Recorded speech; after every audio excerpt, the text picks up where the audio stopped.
ॐ श्रीगणेशाय नमः। श्रीसरस्वत्यै नमः। श्रीवेदव्यासाय नमः।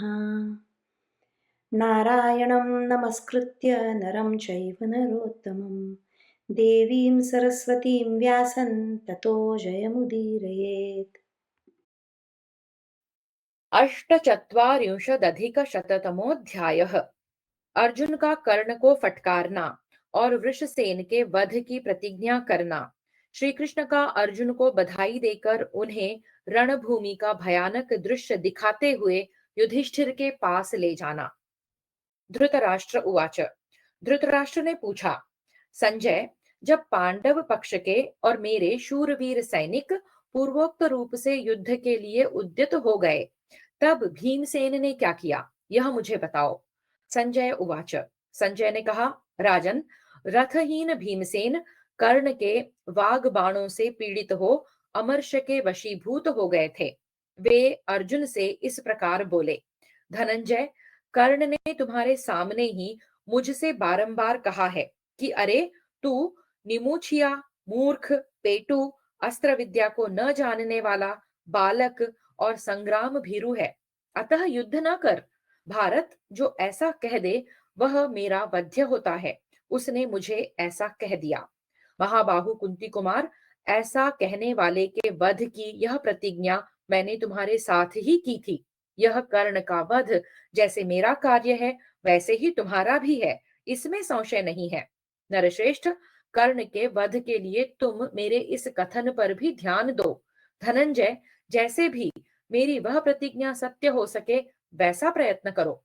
भीमसेन का यह वचन सुनकर अमित पराक्रमी अर्जुन युद्ध स्थल में कर्ण के कुछ निकट जाकर उससे इस प्रकार बोले, कर्ण, कर्ण, तेरी दृष्टि मिथ्या है।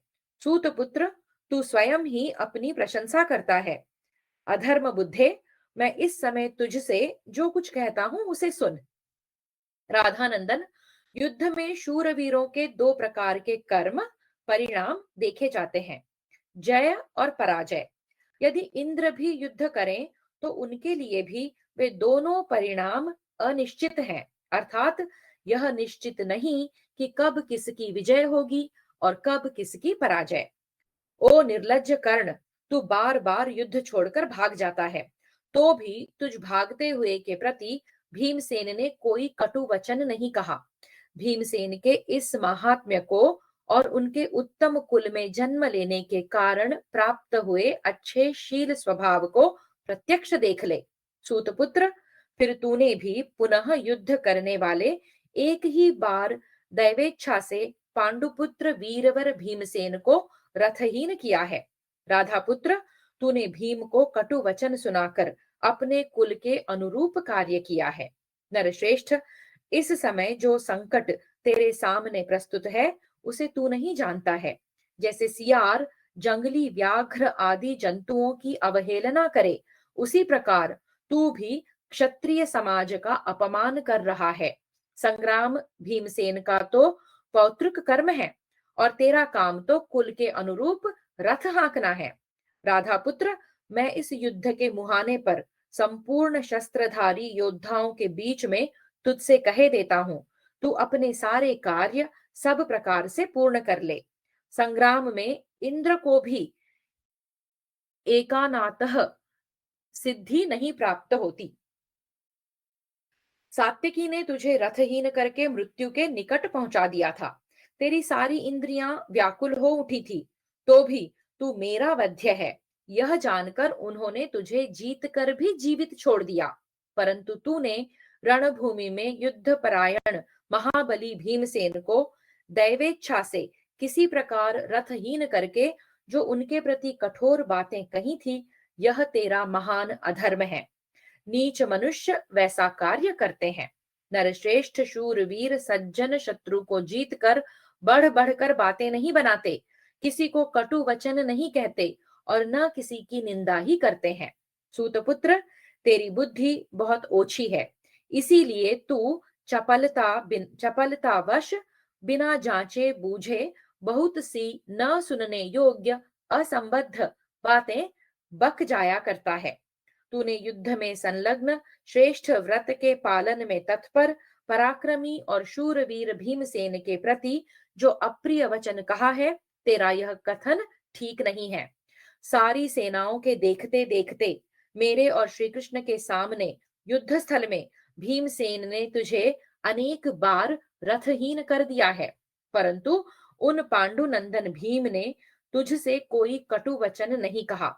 तूने जो भीम को बहुत सी रूखी बातें सुनाई हैं और मेरे परोक्ष में तुम लोगों ने जो मेरे पुत्र सुभद्रा कुमार अभिमन्यु को अन्याय पूर्वक मार डाला है, अपने उस घमंड का तत्काल ही उचित फल तू प्राप्त कर ले। दुर्मते मूढ़, तूने अपने विनाश के लिए अभिमन्यु का धनुष काट दिया था, अतः मेरे द्वारा भृत्य पुत्र तथा बंधु बांधवों सहित प्राण दंड पाने योग्य है।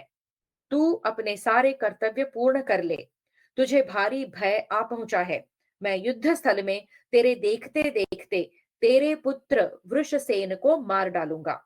दूसरे भी जो राजा अपनी बुद्धि पर मोह छा जाने के कारण मेरे समीप आ जाएंगे, उन सब का संहार कर डालूंगा। इस सत्य को सामने रखकर मैं अपना धनुष छूता यानी कि शपथ खाता हूं। ओ मूढ़, तुझ अपवित्र बुद्धि वाले अत्यंत घमंडी सहायक को युद्ध स्थल में धराशायी हुआ देखकर मूर्ख दुर्योधन को भी बड़ा पश्चाताप होगा। इस प्रकार अर्जुन के द्वारा कर्णपुत्र वृषसेन के वध की प्रतिज्ञा होने पर उस समय वहां रथियों का महान एवं भयंकर कोलाहल छा गया। उस महाभयानक तुमुल संग्राम के छिड़ जाने पर मंद किरणों वाले भगवान सूर्य देव अस्ताचल को चले गए। राजन, तत्पश्चात भगवान कृष्ण ने प्रतिज्ञा से पार होकर युद्ध के मुहाने पर खड़े हुए अर्जुन को हृदय से लगाकर इस प्रकार कहा। विजयशील अर्जुन, बड़े सौभाग्य की बात है कि तुमने अपनी बड़ी भारी प्रतिज्ञा पूरी कर ली। सौभाग्य से पापी वृद्ध क्षत्र पुत्र सहित मारा गया। भारत दुर्योधन की सेना में पहुंचकर समर भूमि में देवताओं की सेना भी शिथिल हो सकती है। जिष्णो, इस विषय में कोई दूसरा विचार नहीं करना चाहिए। पुरुष सिंह, मैं बहुत सोचने पर भी तीनों लोकों में कहीं तुम्हारे सिवा किसी दूसरे पुरुष को ऐसा नहीं देखता जो इस सेना के साथ युद्ध कर सके। धृतराष्ट्र पुत्र दुर्योधन के लिए बहुत से महान प्रभावशाली राजा यहाँ एकत्र हो गए हैं, जिनमें से कितने ही तुम्हारे समान या तुमसे भी अधिक बलशाली हैं। वे भी रण क्षेत्र में कवच बांधकर कुपित हो तुम्हारा सामना करने के लिए आए, परंतु टिक न सके।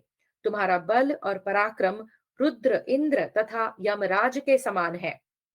युद्ध में कोई भी ऐसा पराक्रम नहीं कर सकता जैसा कि आज तुमने अकेले ही कर दिखाया है। वास्तव में तुम शत्रुओं को संताप देने वाले हो। इसी प्रकार सगे संबंधियों सहित दुरात्मा कर्ण के मारे जाने पर शत्रुओं को जीतने और द्वेषी विपक्षियों को मार डालने वाले तुझ विजयी वीर को पुनः बधाई दूंगा। तब अर्जुन ने उनकी बातों का उत्तर देते हुए कहा, माधव, आपकी कृपा से मैं इस प्रतिज्ञा को पार कर सका हूं, अन्यथा इसका पार पाना देवताओं के लिए भी कठिन है। केशव, आप जिनके रक्षक हैं उनकी विजय हो, इसमें कोई आश्चर्य की बात नहीं है। आपके कृपा प्रसाद से राजा युधिष्ठिर संपूर्ण भूमंडल का राज्य प्राप्त कर लेंगे। वृष्णिनंदन, प्रभो, यह आपका ही प्रभाव और आपकी ही विजय है। मधुसूदन, आपकी बधाई के पात्र तो हम लोग सदा ही बने रहेंगे। अर्जुन के ऐसा कहने पर भगवान श्री कृष्ण ने धीरे धीरे घोड़ों को बढ़ाते हुए उस विशाल एवं क्रूरता पूर्ण संग्राम का दृश्य अर्जुन को दिखाना आरंभ किया। श्री कृष्ण उवाच, श्री कृष्ण बोले, अर्जुन, युद्ध में विजय और सब ओर फैले हुए महान सुयश की अभिलाषा रखने वाले ये शूरवीर भूपाल तुम्हारे बाणों से मरकर पृथ्वी पर सो रहे हैं। इनके अस्त्र शस्त्र और आभूषण बिखरे पड़े हैं। घोड़े, रथ और हाथी नष्ट हो गए हैं तथा मर्मस्थल छिन्न भिन्न हो जाने के कारण ये नरेश भारी व्याकुलता में पड़ गए हैं। कितने ही राजाओं के प्राण चले गए हैं और कितनों के प्राण अभी नहीं निकले हैं। जिनके प्राण निकल गए हैं वे नरेश भी अत्यंत कांति से प्रकाशित होने के कारण जीवित से दिखाई देते हैं। देखो, यह सारी पृथ्वी उन राजाओं के सुवर्ण में पंख वाले बाणों, तेज धार वाले नाना प्रकार के शस्त्रों, वाहनों और आयुधों से भरी हुई है। भारत चारों ओर गिरे हुए कवच, ढाल, हार, कुंडल युक्त मस्तक, पगड़ी, मुकुट, माला, चूड़ामणि, वस्त्र, कंठसूत्र, बाजूबंद, चमकीले निष्क एवं अन्यान्य विचित्र आभूषणों से इस रणभूमि की बड़ी शोभा हो रही है।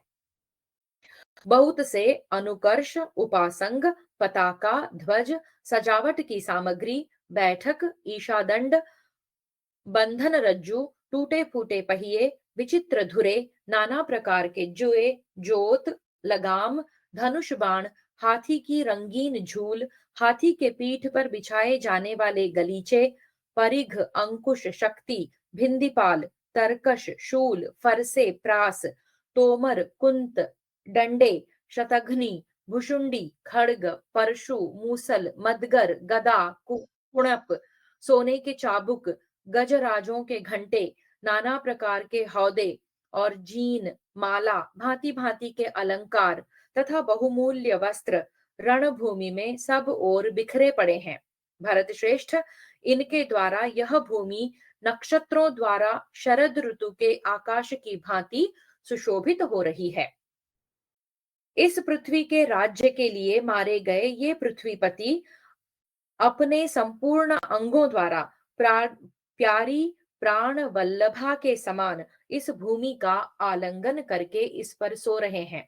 वीर देखो, ये पर्वत शिखर के समान प्रतीत होने वाले ऐरावत जैसे हाथी शस्त्रों द्वारा बने हुए घावों के छिद्र से उसी प्रकार अधिकाधिक रक्त की धारा बहा रहे हैं जैसे पर्वत अपनी कंदराओं के मुख से गेरू मिश्रित जल के झरने बहाया करते हैं। ये बाणों से मारे जाकर धरती पर लौट रहे हैं। सोने के जीन एवं साज बाज के विभूषित इन घोड़ों को तो देखो, ये भी प्राण शून्य होकर पड़े हैं। ये रथ जिनके स्वामी मारे गए हैं गंधर्व नगर के समान दिखाई देते हैं। इनकी ध्वजा, पताका और धुरे छिन्न भिन्न हो गए हैं, पहिए नष्ट हो चुके हैं और सारथी भी मार डाले गए हैं। प्रभो, इन रथों के कुबर और जुए खंडित हो गए हैं, ईशादंड टुकड़े टुकड़े कर दिए गए हैं और इनकी बंधन रज्जुओं की भी धज्जियां उड़ गई हैं। पार्थ, भूमि पर पड़े हुए इन घोड़ों को तो देखो, ये विमान के समान दिखाई दे रहे हैं। वीर, अपने मारे हुए इन सैकड़ों और हजारों पैदल सैनिकों को देखो, जो धनुष और ढाल लिए खून से लथपथ हो धरती पर सो रहे हैं। महाबाहो, तुम्हारे बाणों से जिनके शरीर छिन्न भिन्न हो रहे हैं, उन योद्धाओं की दशा तो देखो, उनके बाल धूल में सन गए हैं और वे अपने संपूर्ण अंगों से इस पृथ्वी का आलिंगन करके सो रहे हैं। नरश्रेष्ठ, इस भूतल की दशा देख लो, इसकी ओर दृष्टि डालना कठिन हो रहा है। यह मारे गए हाथियों, चौपट हुए रथों और मरे हुए घोड़ों से पट गया है। रक्त, चर्बी, मांस से यहाँ कीच जम गई है। यह रणभूमि निशाचरों, कुत्तों, भेड़ियों और पिशाचों के लिए आनंददायिनी बन गई है। प्रभो, समरांगण में यह यशोवर्धक महान कर्म करने की शक्ति तुम में तथा महायुद्ध में दैत्यों और दानवों का संहार करने वाले देवराज इंद्र में ही संभव है। संजय उवाच। संजय कहते हैं, राजन, इस प्रकार किरीटधारी अर्जुन को रणभूमि का दृश्य दिखाते हुए भगवान श्री कृष्ण ने वहां जुटे हुए स्वजनों सहित पांचजन्य शंख बजाया।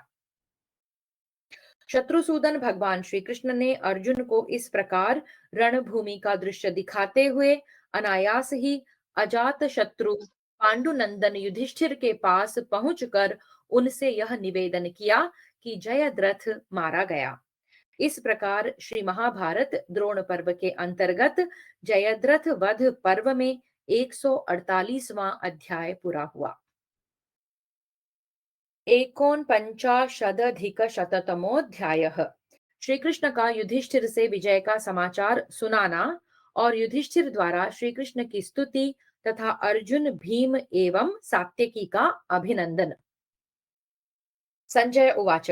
संजय कहते हैं, राजन, तदनंतर अर्जुन द्वारा सिंधुराज जयद्रथ के मारे जाने पर धर्मपुत्र राजा युधिष्ठिर के पास पहुंचकर भगवान श्री कृष्ण ने हर्षपूर्ण हृदय से उन्हें प्रणाम किया और कहा, राजेंद्र, सौभाग्य से आपका अभ्युदय हो रहा है। नरश्रेष्ठ, आपका शत्रु मारा गया। आपके छोटे भाई ने अपनी प्रतिज्ञा पूरी कर ली। यह महान सौभाग्य की बात है। भारत, भगवान श्री कृष्ण के ऐसा कहने पर शत्रुओं की राजधानी पर विजय पाने वाले राजा युधिष्ठिर हर्ष में भरकर अपने रथ से कूद पड़े और आनंद के आंसू बहाते हुए उन्होंने उस समय श्री कृष्ण और अर्जुन को हृदय से लगा लिया।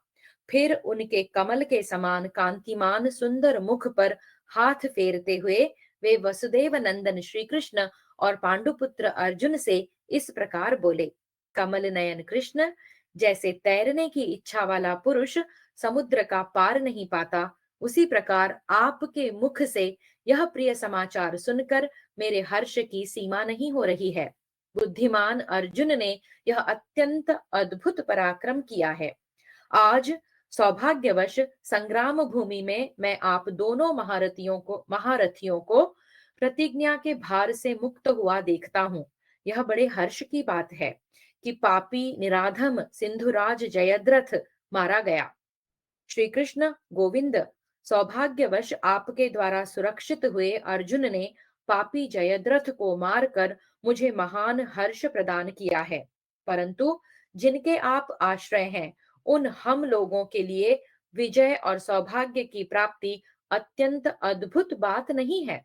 मधुसूदन, संपूर्ण जगत के गुरु आप जिनके रक्षक हैं, उनके लिए तीनों लोकों में कहीं कुछ भी दुष्कर नहीं है। गोविंद, हम आपकी कृपा से शत्रुओं पर निश्चय ही विजय पाएंगे। उपेंद्र, आप सदा सब प्रकार से हमारे प्रिय और हित साधन में लगे हुए हैं। हम लोगों ने आपका ही आश्रय लेकर शस्त्रों द्वारा युद्ध की तैयारी की है। ठीक उसी तरह जैसे देवता इंद्र का आश्रय लेकर युद्ध में असुरों के वध का उद्योग करते हैं।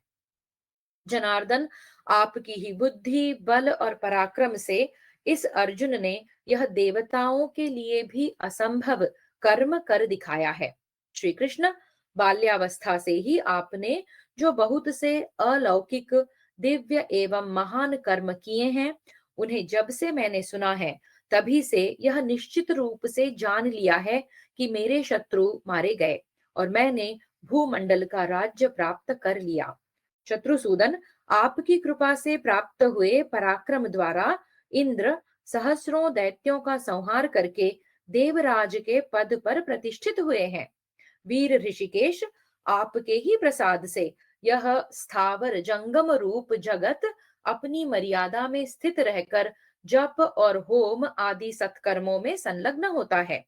महाबाहु नरश्रेष्ठ, पहले यह सारा जगत एकार्णव के जल में निमग्न हो अंधकार में विलीन हो गया था। फिर आपकी ही कृपा दृष्टि से यह वर्तमान रूप में उपलब्ध हुआ है। जो संपूर्ण जगत की सृष्टि करने वाले आप अविनाशी परमात्मा ऋषिकेश का दर्शन पा जाते हैं, वे कभी मोह के वशीभूत नहीं होते हैं। आप पुराण पुरुष, परम देव, देवताओं के भी देवता, देवगुरु एवं सनातन परमात्मा हैं। जो लोग आपकी शरण में जाते हैं, वे कभी मोह में नहीं पड़ते हैं।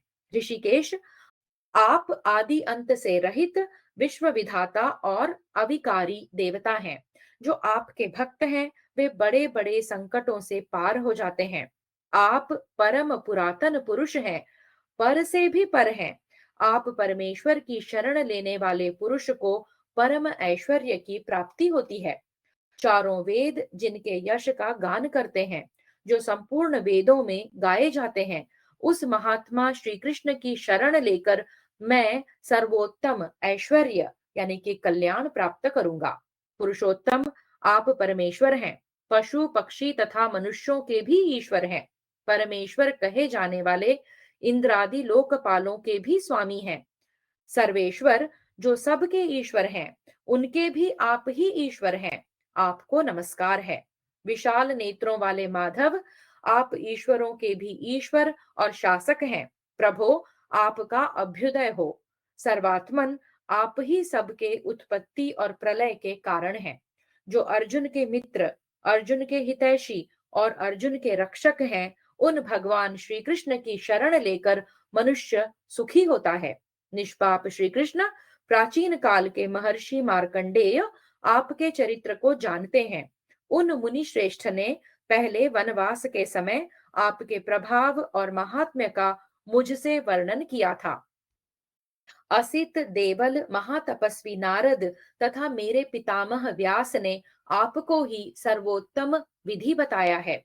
आप ही तेज, आप ही परब्रह्म, आप ही सत्य, आप ही महान तप, आप ही श्रेय, आप ही उत्तम यश, आप ही जगत के कारण हैं।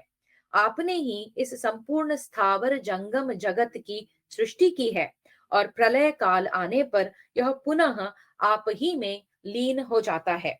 जगतपते, वेद वेत्ता पुरुष आपको आदि अंत से रहित दिव्य स्वरूप, विश्वेश्वर, धाता, अजन्मा, अव्यक्त, भूतात्मा, महात्मा, अनंत तथा विश्वतोमुख आदि नामों से पुकारते हैं। आपका रहस्य गूढ़ है। आप सबके आदि कारण और इस जगत के स्वामी हैं। आप ही परम देव, नारायण, परमात्मा और ईश्वर हैं।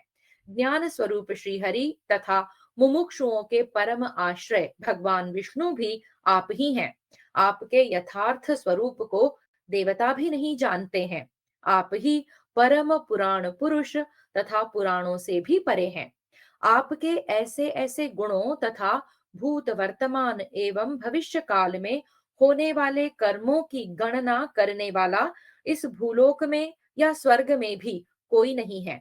जैसे इंद्र देवताओं की रक्षा करते हैं, उसी प्रकार हम सब लोग आपके द्वारा सर्वथा रक्षणीय हैं। हमें आप सर्वगुण संपन्न सुहृद के रूप में प्राप्त हुए हैं। धर्मराज युधिष्ठिर के ऐसा कहने पर महायशस्वी भगवान जनार्दन ने उनके कथन के अनुरूप इस प्रकार उत्तर दिया। धर्मराज, आपकी उग्र तपस्या, परम धर्म, साधुता तथा सरलता से ही पापी जयद्रथ मारा गया है। पुरुष सिंह, आपने जो निरंतर शुभ चिंतन किया है, उसी से सुरक्षित हो अर्जुन ने सहस्रों योद्धाओं का संहार करके जयद्रथ का वध किया है। अस्त्रों के ज्ञान, बाहुबल, स्थिरता, शीघ्रता और अमोघ बुद्धिता आदि गुणों में कहीं कोई भी कुंती कुमार अर्जुन की समता करने वाला नहीं है।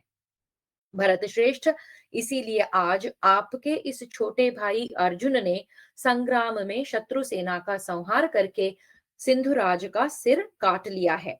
प्रजानाथ, तब धर्मपुत्र राजा युधिष्ठिर ने अर्जुन को हृदय से लगाया और उनका मुंह पोंछकर उन्हें आश्वासन देते हुए कहा, फाल्गुन, आज तुमने बड़ा भारी कर्म कर दिखाया। इसका संपादन करना अथवा इसके भार को सह लेना इंद्र सहित संपूर्ण देवताओं के लिए भी असंभव था। शत्रुसूदन, आज तुम अपने शत्रु को मारकर प्रतिज्ञा के भार से मुक्त हो गए। यह सौभाग्य की बात है, हर्ष का विषय है कि तुमने जयद्रथ को मारकर अपनी यह प्रतिज्ञा सत्य कर दिखाई। महायशस्वी धर्मराज राजा युधिष्ठिर ने निद्रा विजयी अर्जुन से ऐसा कहकर उनकी पीठ पर पवित्र सुगंध से युक्त अपना हाथ फेरा। उनके ऐसा कहने पर महात्मा श्री कृष्ण और अर्जुन ने उस समय उन पृथ्वीपति नरेश से इस प्रकार कहा, महाराज, पापी राजा जयद्रथ आपकी क्रोधाग्नि से दग्ध हो गया है तथा रणभूमि में दुर्योधन की विशाल सेना से पार पाना भी आपकी कृपा से ही संभव हुआ है। भारत, शत्रुसूदन, ये सारे कौरव आपके क्रोध से ही नष्ट होकर मारे गए हैं, मारे जाते हैं और भविष्य में भी मारे जाएंगे। क्रोध पूर्ण दृष्टिपात मात्र से विरोधी को दग्ध कर देने वाले आप जैसे वीर को कुपित करके दुर्बुद्धि दुर्योधन अपने मित्रों और बंधुओं के साथ समर भूमि में प्राणों का परित्याग कर देगा। जिन पर विजय पाना पहले देवताओं के लिए भी अत्यंत कठिन था, वे कुरुकुल के पितामह भीष्म आपके क्रोध से ही दग्ध होकर इस समय बाणशैया पर सो रहे हैं। शत्रुसूदन पांडुनंदन, आप जिन पर कुपित हैं, उनके लिए युद्ध में विजय दुर्लभ है। वे निश्चय ही मृत्यु के वश में हो गए हैं। दूसरों को मान देने वाले नरेश, जिन पर आपका क्रोध हुआ है, उनके राज्य, प्राण, संपत्ति, पुत्र तथा नाना प्रकार के सौख्य शीघ्र नष्ट हो जाएंगे। शत्रुओं को संताप देने वाले वीर, सदा राजधर्म के पालन में तत्पर रहने वाले, आपके कुपित होने पर कौरवों को पुत्र, पशु तथा बंधु बांधवों सहित नष्ट हुआ ही मानता हूं। शत्रुओं को संताप देने वाले वीर, सदा राजधर्म के पालन में तत्पर रहने वाले आपके कुपित होने पर मैं कौरवों को पुत्र, पशु तथा बंधु बांधवों सहित नष्ट हुआ ही मानता हूं। तदनंतर बाणों से क्षत विक्षत हुए महाबाहु भीमसेन और महारथी सात्यकी अपने ज्येष्ठ गुरु युधिष्ठिर को प्रणाम करके भूमि पर खड़े हो गए। पांचालों से घिरे हुए उन दोनों महाधनुर्धर वीरों को प्रसन्नता पूर्वक हाथ जोड़े सामने खड़े देख कुंती कुमार युधिष्ठिर ने भीम और सात्यकी दोनों का अभिनंदन किया। वे बोले, बड़े सौभाग्य की बात है कि मैं तुम दोनों शूरवीरों को शत्रु सेना के समुद्र से पार हुआ देख रहा हूं। वह सैन्य सागर द्रोणाचार्य रूपी ग्राह के कारण दुर्धर्ष है और कृतवर्मा जैसे मगरों का वास स्थान बना हुआ है। युद्ध में सारे भूपाल पराजित हो गए और संग्राम भूमि में मैं तुम दोनों को विजयी देख रहा हूँ। यह बड़े हर्ष का विषय है। हमारे सौभाग्य से ही आचार्य द्रोण और महाबली कृतवर्मा युद्ध में परास्त हो गए। भाग्य से ही कर्ण भी तुम्हारे बाणों द्वारा रण क्षेत्र में पराभव को पहुंच गया। नरश्रेष्ठ वीरों, तुम दोनों ने राजा शल्य को भी युद्ध से विमुख कर दिया। रथियों में श्रेष्ठ तथा युद्ध में कुशल तुम दोनों वीरों को मैं पुनः रणभूमि से सकुशल लौटा हुआ देख रहा हूं। यह मेरे लिए बड़े आनंद की बात है। मेरे प्रति गौरव से बंधकर मेरी आज्ञा का पालन करने वाले तुम दोनों वीरों को मैं सैन्य समुद्र से पार हुआ देख रहा हूं। यह सौभाग्य का विषय है। तुम दोनों वीर मेरे कथन के अनुरूप ही युद्ध की श्लाघा रखने वाले तथा समरांगण में पराजित न होने वाले हो। सौभाग्य से मैं तुम दोनों को यहाँ सकुशल देख रहा हूँ। राजन, पुरुष सिंह सात्यकी और भीमसेन से ऐसा कहकर पांडुनंदन युधिष्ठिर ने उन दोनों को हृदय से लगा लिया और वे हर्ष के आंसू बहाने लगे।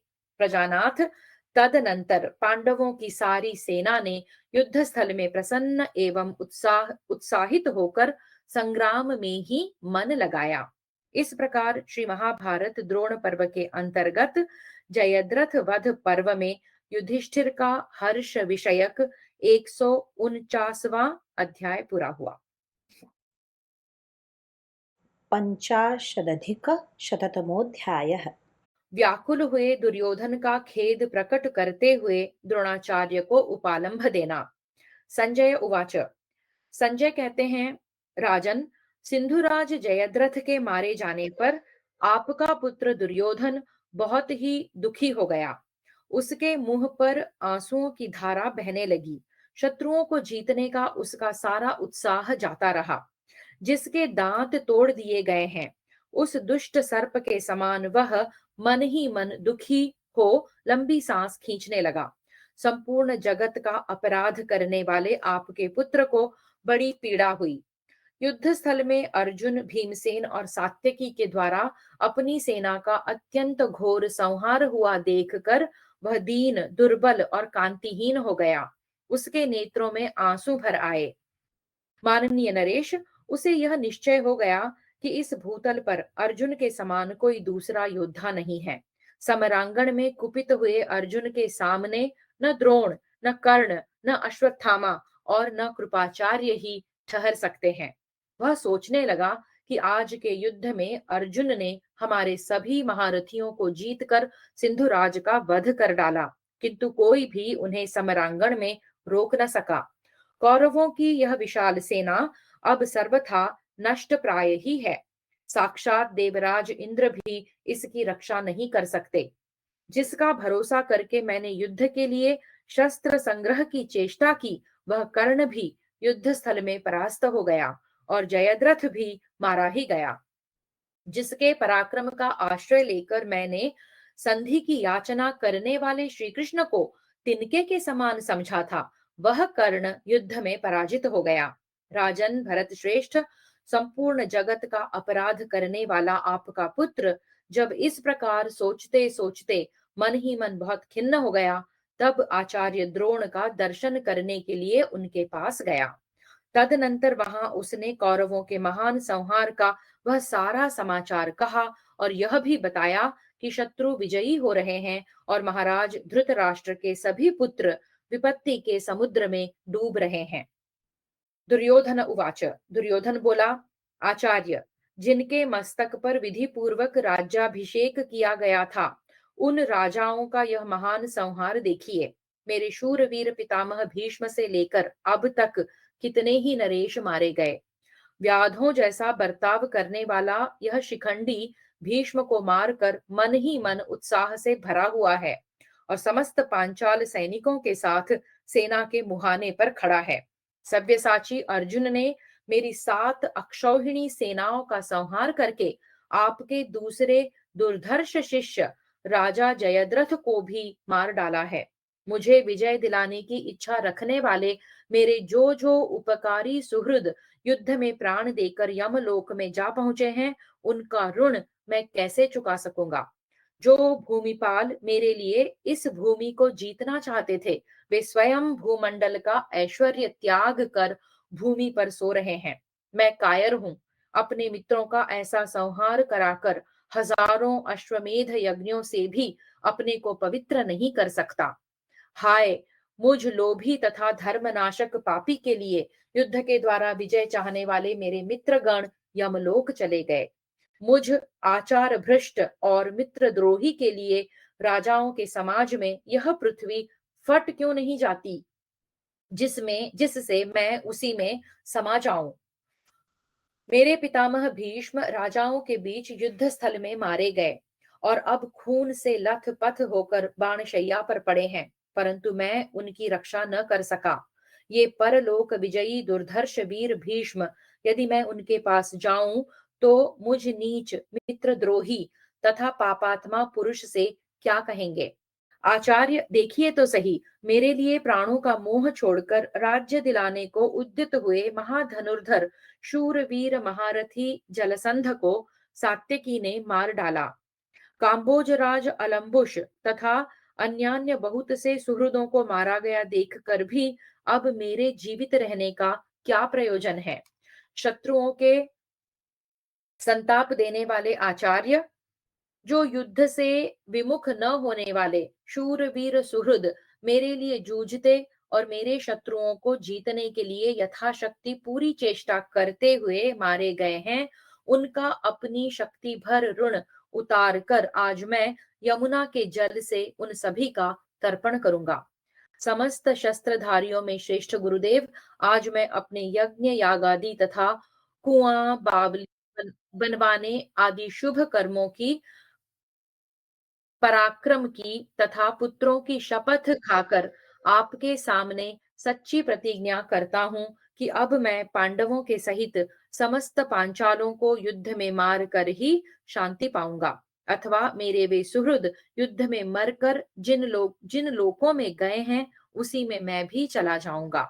वे पुरुष शिरोमणि सुहृद रणभूमि में मेरे लिए युद्ध करते करते अर्जुन के हाथ से मारे जाकर जिन लोकों में गए हैं वहीं मैं भी जाऊंगा। महाबाहो, इस समय जो मेरे सहायक हैं वे अरक्षित होने के कारण हमारी सहायता करना नहीं चाहते हैं। वे जैसा पांडवों का कल्याण चाहते हैं वैसा हम लोगों का नहीं। युद्ध स्थल में सत्य प्रतिज्ञ भीष्म ने स्वयं ही अपनी मृत्यु स्वीकार कर ली और आप भी हमारी इसलिए उपेक्षा करते हैं कि अर्जुन आपके प्रिय शिष्य हैं। इसलिए हमारी विजय चाहने वाले सभी योद्धा मारे गए। इस समय तो मैं केवल कर्ण को ही ऐसा देखता हूँ जो सच्चे हृदय से मेरी विजय चाहता है। जो मूर्ख मनुष्य मित्र को ठीक ठीक पहचाने बिना ही उसे मित्र के कार्य में नियुक्त कर देता है, उसका वह काम बिगड़ जाता है। मेरे परम सुहृद कहलाने वालों ने मोहवश धन राज्य चाहने वाले मुझ लोभी पापी और कुटिल के इस कार्य को उसी प्रकार चौपट कर दिया है। जयद्रथ और सोमदत्त कुमार भूरिश्रवा मारे गए। अभिशाह शूरसेन शिबी तथा वसाती गण भी चल बसे। वे नरश्रेष्ठ सुहृद रणभूमि में मेरे लिए युद्ध करते करते अर्जुन के हाथ से मारे जाकर जिन लोकों में गए हैं, वहीं आज मैं भी जाऊंगा। उन पुरुष रत्न मित्रों के बिना अब मेरे जीवित रहने का कोई प्रयोजन नहीं है। आप हम सब पांडु पुत्रों के आचार्य हैं, अतः मुझे जाने की आज्ञा दें। इस प्रकार श्री महाभारत द्रोण पर्व के अंतर्गत जयद्रथ वध पर्व में दुर्योधन का अनुताप विषयक 150वां अध्याय पूरा हुआ। एकपञ्चाशदधिकशततमोऽध्यायः। द्रोणाचार्य का दुर्योधन को उत्तर और युद्ध के लिए प्रस्थान। धृतराष्ट्र उवाच। धृतराष्ट्र ने कहा, तात, समरांगण में सव्यसाची अर्जुन के द्वारा सिंधुराज जयद्रथ के तथा सात्यकी द्वारा भूरिश्रवा के मारे जाने पर उस समय तुम लोगों के मन की कैसी अवस्था हुई?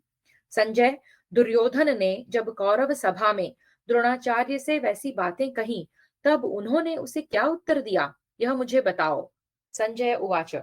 संजय ने कहा, भारत, सिंधुराज जयद्रथ तथा भूरिश्रवा को मारा गया देखकर आपकी सेनाओं में महान आर्तनाद होने लगा। वे सब लोग आपके पुत्र दुर्योधन की उस सारी मंत्रणा का अनादर करने लगे जिससे सैकड़ों क्षत्रिय शिरोमणि काल के गाल में चले गए। आपके पुत्र का पूर्वोक्त वचन सुनकर द्रोणाचार्य मन ही मन दुखी हो उठे। उन्होंने 2 घड़ी तक कुछ सोच विचार कर अत्यंत आर्त भाव से इस प्रकार कहा। द्रोण उवाच। द्रोणाचार्य बोले, दुर्योधन, तुम क्यों इस प्रकार अपने वचन रूपी बाणों से मुझे छेद रहे हो? मैं तो सदा से ही कहता आया हूं कि सव्यसाची अर्जुन युद्ध में अजेय हैं। कुरुनंदन, अर्जुन को तो केवल इसी बात से समझ लेना चाहिए था कि उनके द्वारा सुरक्षित होकर शिखंडी ने भी युद्ध के मैदान में भीष्म को मार डाला। जो देवताओं और दानवों के लिए भी अवध्य थे, उन्हें युद्ध में मारा गया देख मैंने उसी समय यह जान लिया कि यह कौरव सेना अब नहीं रह सकेगी। हम लोग जिन्हें तीनों लोकों के पुरुषों में सबसे अधिक शूरवीर मानते थे, उन शौर्य संपन्न भीष्म के मारे जाने पर हम दूसरों का क्या भरोसा करें? द्यूत क्रीड़ा के समय विदुर जी ने तुमसे कहा था कि तात, कौरव सभा में शकुनी जिन पासों को फेंक रहा है, उन्हें पासे न समझो। वे किसी दिन शत्रुओं को संताप देने वाले तीखे बाण बन सकते हैं। परंतु वत्स, उस समय विदुर जी की कही हुई बातों को तुमने कुछ नहीं समझा। तात, वे ही पासे ये अर्जुन के चलाए हुए बाण बनकर हमें मार रहे हैं। दुर्योधन, विदुर जी धीर हैं, महात्मा पुरुष हैं। उन्होंने तुम्हारे कल्याण के लिए जो मंगल कारक वचन कहे थे और जिन्हें तुमने विजय के उल्लास में अनसुना कर दिया था, उनके उन वचनों के अनादर से ही तुम्हारे लिए यह घोर महासंहार प्राप्त हुआ है। जो मूर्ख अपने हितैषी मित्रों के हितकर वचन की अवहेलना करके मनमाना बर्ताव करता है, वह थोड़े ही समय में शोचनीय दशा को प्राप्त हो जाता है। इसके सिवा तुमने हम लोगों के सामने ही जो द्रौपदी को सभा में बुलाकर अपमानित किया, वह अपमान उसके योग्य नहीं था। वह उत्तम कुल में उत्पन्न हुई है और संपूर्ण धर्मों का निरंतर पालन करती है। गांधारी नंदन, द्रौपदी के अपमान रूपी तुम्हारे अधर्म का ही यह महान फल प्राप्त हुआ है कि तुम्हारे दल का विनाश हो रहा है। यदि यहाँ यह फल नहीं मिलता तो परलोक में तुम्हें उस पाप का इससे भी अधिक दंड भोगना पड़ता। इतना ही नहीं, तुमने पांडवों को जुए में बेईमानी से जीतकर और मृग चर्म में वस्त्र पहनाकर उन्हें वनवास दे दिया। इस अधर्म का भी फल तुम्हें भोगना पड़ता है। पांडव मेरे पुत्र के समान हैं और वे सदा धर्म का आचरण करते रहे हैं। संसार में मेरे सिवा दूसरा कौन मनुष्य है जो ब्राह्मण कहलाकर भी उनसे द्रोह करे। तुमने राजा धृतराष्ट्र की सम्मति से कौरवों की सभा में शकुनी के साथ बैठकर पांडवों का यह क्रोध मोल लिया है। इस कार्य में दुशासन ने तुम्हारा साथ दिया है। कर्ण से भी उस क्रोध को बढ़ावा मिला है और विदुर जी के उपदेश की अवहेलना करके तुमने बारंबार पांडवों के उस क्रोध को बढ़ाने का अवसर दिया है। तुम सब लोगों ने बड़ी सावधानी से अर्जुन को घेर लिया था, फिर सब के सब पराजित कैसे हो गए? तुमने सिंधुराज को आश्रय दिया था, फिर तुम्हारे बीच में वह कैसे मारा गया? कुरुनंदन, तुम और कर्ण तो नहीं मर गए थे। कृपाचार्य, शल्य और अश्वत्थामा तो जीवित थे। फिर तुम्हारे रहते सिंधुराज की मृत्यु क्यों हुई? युद्ध करते हुए समस्त राजा सिंधुराज की रक्षा के लिए प्रचंड तेज का आश्रय लिए हुए थे। फिर वह आप लोगों के बीच में कैसे मारा गया? दुर्योधन, राजा जयद्रथ विशेषतः मुझ पर और तुम पर ही अर्जुन से अपनी जीवन रक्षा का भरोसा किए बैठा था।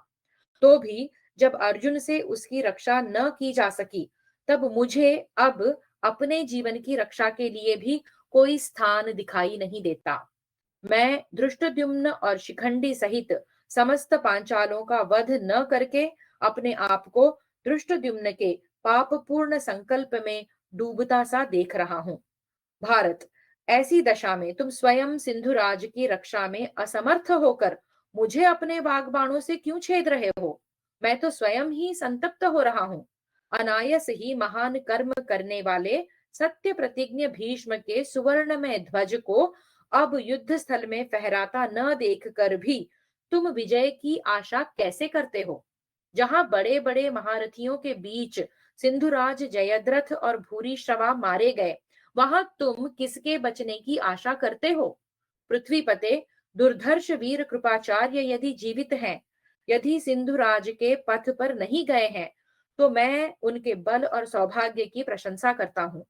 कुरुनंदन नरेश, जिन्हें इंद्र सहित संपूर्ण देवता भी युद्ध में नहीं मार सकते, दुष्कर कर्म करने वाले उन्हीं भीष्म को जब से मैंने तुम्हारे छोटे भाई दुशासन के देखते देखते मारा गया देखा है, तब से मैं यही सोचता हूं कि अब यह पृथ्वी तुम्हारे अधिकार में नहीं रह सकती। भारत, वह देखो, पांडवों और संजयों की सेनाएं एक साथ मिलकर इस समय मुझ पर चढ़ी आ रही हैं। दुर्योधन, अब मैं समस्त पांचालों को मारे बिना अपना कवच नहीं उतारूंगा। मैं समरांगण में वही कार्य करूंगा जिससे तुम्हारा हित हो। राजन, तुम मेरे पुत्र अश्वत्थामा से जाकर कहना कि वह युद्ध में अपने जीवन की रक्षा करते हुए जैसे भी हो सोमकों को जीवित न छोड़े। यह भी कहना कि पिता ने जो तुम्हें उपदेश दिया है उसका पालन करो। दया, दम, सत्य और सरलता आदि सद्गुणों में स्थिर रहो। तुम धर्म, अर्थ और काम के साधन में कुशल हो, अतः धर्म और अर्थ को पीड़ा न देते हुए बारंबार धर्म प्रधान कर्मों का ही अनुष्ठान करो। विनय पूर्ण दृष्टि और श्रद्धा युक्त हृदय से ब्राह्मणों को संतुष्ट रखना, यथाशक्ति उनका आदर सत्कार करते रहना, कभी उनका अप्रिय न करना, क्योंकि वे अग्नि की ज्वाला के समान तेजस्वी होते हैं। राजन शत्रुसूदन, अब मैं तुम्हारे वाग बाणों से पीड़ित हो महान युद्ध के लिए शत्रुओं की सेना में प्रवेश करता हूँ। दुर्योधन, यदि तुम में शक्ति हो तो सेना की रक्षा करना, क्योंकि इस समय क्रोध में भरे हुए कौरव और सृंजय रात्रि में भी युद्ध करेंगे। जैसे सूर्य नक्षत्रों के तेज हर लेते हैं, उसी प्रकार क्षत्रियों के तेज का अपहरण करते हुए आचार्य द्रोण दुर्योधन से पूर्वोक्त बातें कहकर पांडवों और सृंजयों से युद्ध करने के लिए चल दिए। इस प्रकार श्री महाभारत द्रोण पर्व के अंतर्गत जयद्रथ वध पर्व में द्रोण वाक्य विषयक 151वां अध्याय पूरा हुआ। हरि ओम। श्रीकृष्णार्पणमस्तु।